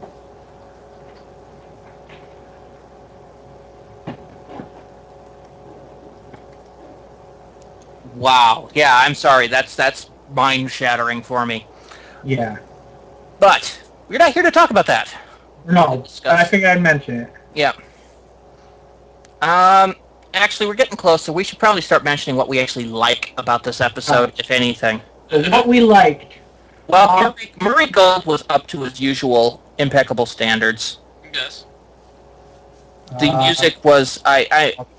Flynn finds the music to be overblown for this, or that I actually like the soundtracks. I will admit, I have all of the soundtracks on my computer, and I listen to them a lot when I write. I have a couple of them. Murray Gold is very good at doing mood music. So, yeah, as a writer, a lot of my music on my laptop is sorted by moods instead of by what they're from. That makes sense. Yeah, I do the same, except I usually listen to music on Pandora if I'm home. Yeah, well, I don't know. I don't think I could find the Depression channel on Pandora or the Frightened channel. No, but I do have a soundtrack channel that plays epic soundtrack music. Yeah, it's not just the feeling of epic. It's, I'm writing a scene that's a downer scene. I want sad, downing music to help enhance my mood, okay, so that I can actually empathize with the characters more as I'm writing them. If I'm writing a happy, funny scene, I want lighthearted music. Gotcha, I got you. So I therefore have my tracks sorted by mood. And yes, there is also the action, the listing of action tracks, which includes things like "I Am the Doctor," and there's quite a few of them. I think from like the season 3 soundtrack that were just wonderfully epic to go in there, and season 4. But yeah, Murray Gold was up to par. The bit with the Doctor and River was very well written for what it was. Ignore the fact that a computer program is doing what she's doing, yeah. If you can suspend your disbelief on what River is... I'm not talking about that. I'm talking about the dialogue itself. Right, that's what I'm saying. If you can suspend your disbelief on what she is and being there, if you can get past that, it was good. Also, I love the fact that the Doctor actually, did the tender, touching kiss moment, and then had the aside of, yeah, considering I'm the only one that can see you in the room, I have no idea what they're thinking of me. I kind of wish they had just done a scene of just like Strax and Jenny and Baxter staring at him while he made out with the air. They kind of did. Because they cut to them right after he said that. And they all had this look of, what the yeah, but like you didn't actually see it like from their perspective or anything like that. Yeah, it would have been nice to cut to their perspective and see the Doctor holding his hand up, touching the cheek of midair. And trying to suckle a kiss at it. I had to look just awkward, making lips into the air. That would have actually been that would have been just the icing on the cake there. I loved the first scene of Gallifrey, but like I said, I'm a sucker for a Gallifrey scene. Anything and any excuse for Murray Gold to pull out the "This is Gallifrey" theme, dust it off, and make a new mix of it. Equals yay. And one of these days, somebody is going to compose a YouTube video that's just all of those themes done in a montage, and I will just be all over that one. That'll be bookmarked on mine. Give me the soundtracks, I can do it. Season 3, Season 4, the specials, there's 2 on there, and we'll see if he pulls it out again for this one. I'm hoping. Cross your fingers. David Tennant has now the face of everyone who just saw this episode as well. What they thought of the ending. Actually, most people that I know at least most people that I'm friends with on Facebook, our reaction after watching the episode was, What? Actually, funny enough, a friend of my sister's I actually have friended on Facebook didn't know she was actually into Doctor Who until this weekend. All of a sudden, outcry in all caps with exclamation marks. Moffat! So Moffat's the new Wheaton? I'm like, new Khan. Oh, so you saw the ending of this season too, didn't you? She's like, yes. I'm glad I'm not the only one that's facing bitter disappointment by this. Oh no, you're not by a long shot. Wait a second, weren't we talking about what we like? But yeah, back to what we like is a little... What I liked was seeing, what was it, remastered footage from the 80s, essentially? Oh, the previous Doctor CGI overlays, yes. There were some parts that I felt could have had more. For example, the so-called Troughton scene, I paused on that thing 5 times just to see if we actually saw his face, and I still could not convince myself that it was really him. It looked like someone bigger than him anyway. But he looked like that in that coat. Yeah. The Doctors that we clearly saw were great to see. Mm-hmm. Especially, I think a couple of them we saw multiple angles of, but even just seeing them back, just seeing them in the show in something other than a flashback scene, or just a cut image of their face. Yeah, that's what I mean. And anything that's not, even anything that's not just an image of their face, or for me, it also kind of became kind of a name the episode. Which episode is this from? Where did you last see this one? Yeah, I don't know enough of the classic Doctors to know exactly what was from an old episode or not. Yeah, Flynn and I were playing that game on Skype earlier. I have no clue where the first So, Doctor footage comes from. Oh, So- God. That was the one I was iffy on. That's me and Matt we're talking about that. We're like, all right, let's find the credits to see if that's really Hartnell or if that's somebody else. Oh, that's and Hartnell. The credits Oh, it's did definitely not Hartnell. have anybody. But yeah, they didn't I mean, list. I was I know looking for that list to see if that listed I'm one pretty sure episode. the back of his head wasn't Hartnell. Yeah. Like I know his voice was definitely cut and pasted from other things he had done. But Mhm. yes, But we were trying to figure out where the scene could possibly but have that been. close-up of him looking around, I was trying to figure out where that one was from. Yeah. So it might have just been they took Hartnell and pasted him onto Gallifrey. Yes. Yes, pretty much. Likewise, there's a scene with Troughton running across this beach, only I'm pretty sure that was Troughton from the Five Doctors, and he wasn't anywhere on a beach like that, Oh. so they must have taken him And running. Was the shoulder that brushed past Clara in that scene supposed to be McGann, based on what I've seen of people talking about Paul McGann being in the same scene as Troughton? It was either McGann or Baker, I couldn't tell. Tom Baker. Right. I think we'd recognize Colin's shoulder. It would blind us, for starters. If it was put in direct light, yes.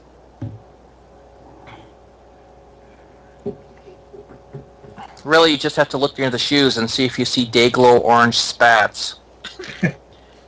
Or the blinding rainbow of colors. Either way. But yeah, actually, wow. We've actually... Is anything else we can think of that was really good? Because I think that's about the limit. Did you have anything you liked, Matt? Liked? Like is such a strong word.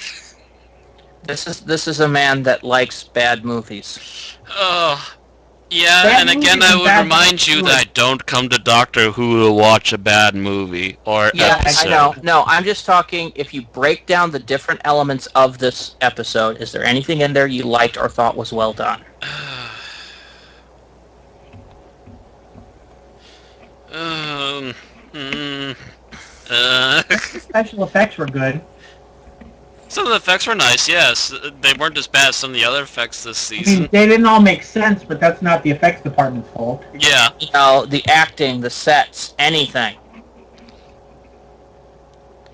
Um, the graveyard set was nice.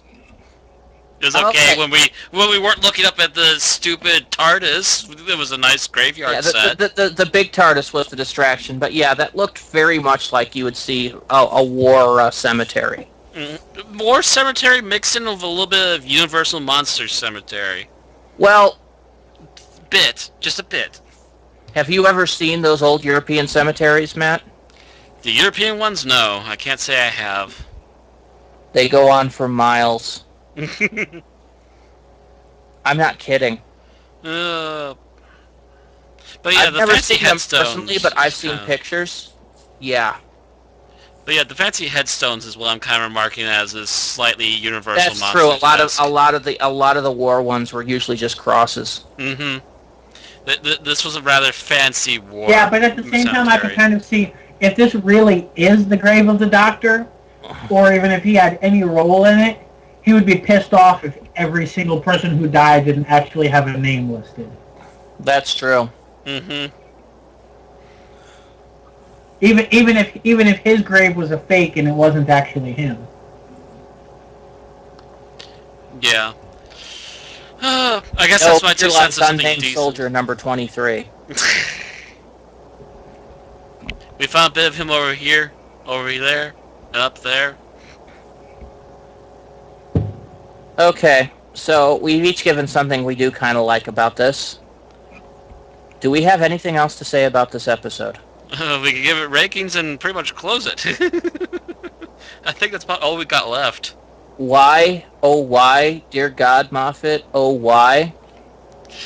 There's not enough OYs in the day to say how many OYs Now, about this I would just episode. rather take all of the RTD written scenes of someone saying what, and loop them. and then just look at the giant TARDIS and then go back to it, then come back to see the swirly bullshit and go back to it again. I'm sorry, my mental image is a police officer holding up a doll to my inner child and asking me where Stephen Moffat's writing touched it. That's how violated my inner child was by this episode. We've not been on speaking terms since. He's kind of sitting in the back corner going, leave me alone. Yes. I've mentioned this before. Doctor Who is a very... it touches a very special chord in me. It was a staple of what I watched as a kid every Saturday morning on WHA, which is our local public television station. I would be sitting there watching, I'd turn off Saturday morning cartoons.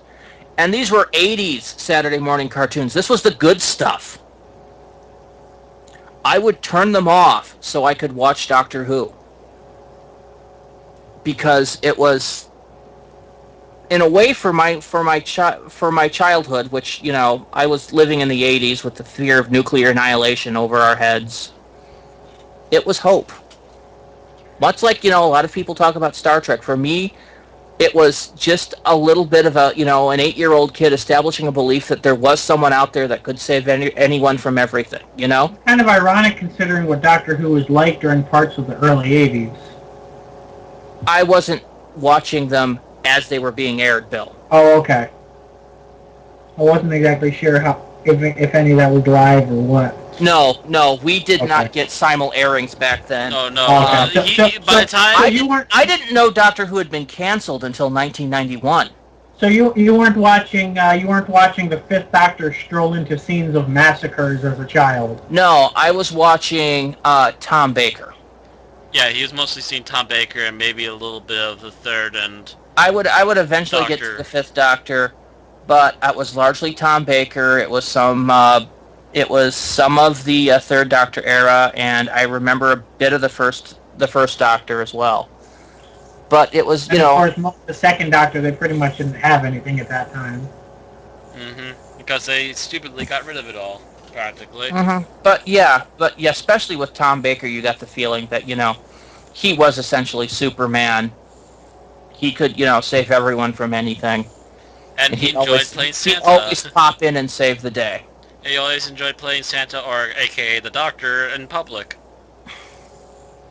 And so for me, that was, it was a kind of a reassurance to my inner child. And as a kid, you never want those kind of stories to have an end. So when my inner child saw the fact that the Doctor was talking about his own death, and you see the dying TARDIS as his own grave, it was just, he needed a hug. History can be rewritten. Only if we have Superboy really Prime to punch Moffat in the face. And my inner child really wants to see them write this one out of there. And I'm hoping that we're going to find something when Moffat finally does write the end of the 11th Doctor that null and voids this somehow. Regardless of if it's over, the rest of the episode is pure crap, I will be happy for that and that alone. Things are better in my world, punch reality. The Fields of Trenzalore isn't what we think it is. I will be happy for that. Things were better in my world, punch reality, unhiccup this horrible mess of an episode. And that's the thing. The whole thing with the Doctor having this massive grave. This is in a continuity where it's established that people from all corners of time are certain that River Song killed the Doctor in America in, I'm not even sure what year it was supposed to be. And so why would he have a massive grave on another planet? Wouldn't it strike them as off a little bit? I think this is kind of after the fact, though. Yeah, this is already after he had already done this. After he had wiped himself, faked his death, wiped himself out, and gotten reestablished. Because there was a line that was in the Neil Gaiman episode that does point out the fact that somebody could reestablish it just by piecing together what's missing. Mm-hmm. Very much. But still, a massive monument to him still kind of goes against any of that making sense. Really did have... Moffat! I mean, besides all the other reasons why that didn't make sense. Moffat, Moffat, Moffat, Moffat, Moffat, Moffat, hey! Moffat, Moffat. But there's still enough people that know and care. So I can still see that. I could still see that at the end. I just realized I really don't. If we get even an hour and a half special, we're having Daleks, Cybermen, Zygons, Unit, Tennant, Rose, Clara, and 11. How the hell is there going to be room for John Hurt? We don't know. There's always room for John Hurt. I mean, Just in like the this role for he's ice cream. supposed to be as some sort of major role in the episode. How is there room for There's that? always room for John. Well, think about the 5 Doctors, Bill. You had Daleks, That's not a good Cybermen, example. the Master. What else was in that But episode? this, well, The actual bad guys, Galaxy. the Dalek fleet and the Cybermen fleet are essentially going to be the same as the Pandorica Opens Daleks and Cybermen fleets. Arg. I don't know. I will not rate that one until I see it. Yeah, we have to really see it. We don't know any details about this other than what they are slowly releasing as being part of the episode. We have to wait till November. We have no idea what the plot's gonna be. We have no idea what it's gonna look like. So, ratings then? I think we've been going on about this for 2 hours, and trying to avoid going on about this for 2 hours. 2.5. Actually, we're about No, actually not about to hit 2.5. 2.5. We started about a half hour later, so. Yeah, we started about a half hour late. I noticed we were at the 20-minute mark when I finished the summary at the beginning, and we are at the 2:10 mark now. So, as far as this actual phone call, so. Phone call, yeah. Oh, I don't have your little markers there for the episode recording. So. Well, I won't know what exactly it's gonna be either until it's done. So, yeah, ratings. Ratings. I've been trying to avoid rating this episode for 6 days. Well, time's up. Does anybody know their rating? 1. I thought you said it was boring. How can it be a 1 if it was boring? Boring, and it was horrible. The more we talked ending about made it, the even more we worse. hate it. Yeah. It was boring, and then boring already gets you about 2, and then you made a horrible ending. 1. See, boring for me gets it about a 3. Because that's average. Maybe a 2.5. No, boring. Boring's below average for me. The boring's below average, but it's not as bad as offensively horrible, which is what a 1 would be. So, The which is what offensively he gave it. horrible would be 0. 1 is just, that's pretty bad. Actually, I thought the rating went from 1 to 5. Yeah, I was going to say, on a scale of 1, Oh, that's true. I feel like it's 0. People like 0. I'm like, if it's a scale of 1 to 10 or a scale of 1 to 5, how is something Okay, 0? I guess I have to be forcibly giving it a 2, because I can't give it a 0. Because apparently 0 doesn't count in our ranking system. So yeah, I guess I'm kind of forced jimmied up into a 2. Unless you are talking on stars, because then you do have a 0. And we have actually had history of having it been given a 0 before. Remember the snowmen? Yeah, And that's our true. test reviewers? Yeah. Yeah, Okay, that is weren't true. We did technically have part of zeros that. before. So I should technically be allowed my 1. Bad episode. Bad. It wasn't completely offensively horrible, but it was pretty bad. Bill? Hmm. I think I'm going to give this a deuce. Deuce? Yeah. I have to agree with you. Deuce. Ride the deuce. It's below par. My unpleasant reaction already gives me a negative skew on it. And there are just so many questions and holes and basic where the heck did this come from in the plots that It's really the mood things like the River and the Doctor scene, and things like that really get it high as a 2. why it's not floating near the bottom. Yeah. So in general, we got a 1.67.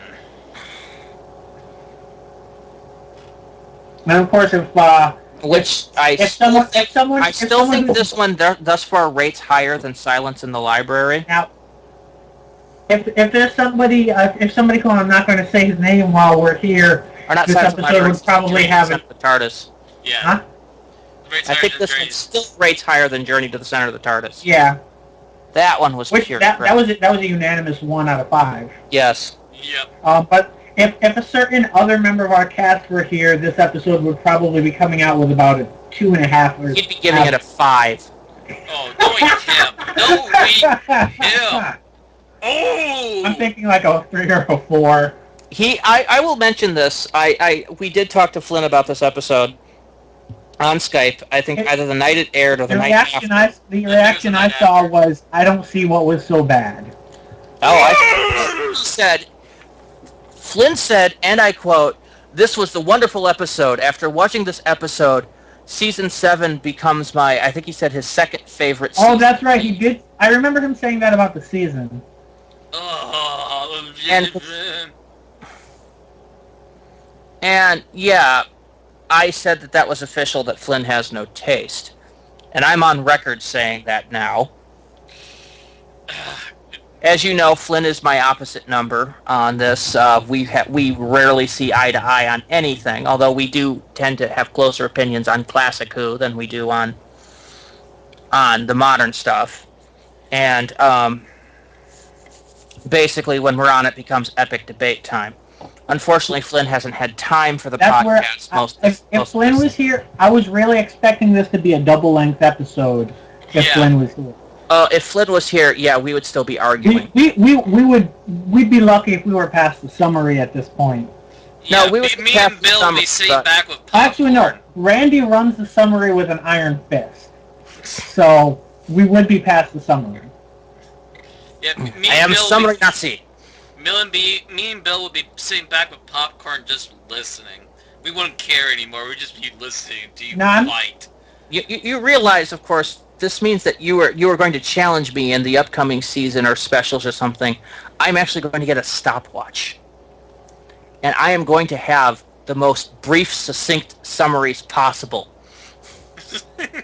See, what's interesting is when you guys actually do summaries, you like to put in more detail in the summary than I would consider actually to be part of the summary. Like, you guys usually have the summary run. I try to slim things down, and then people keep butting in and adding more content. It's like, no, you're supposed to be a summary! You guys usually run actually about, I think, a 20-minute summary or so, whereas if it's not absolutely essential in getting from A to B, I tend to cut it out of mine, which is partially just because of the way I remember things, and partially just because I tend to save. I'm actually trying for about 5 minutes.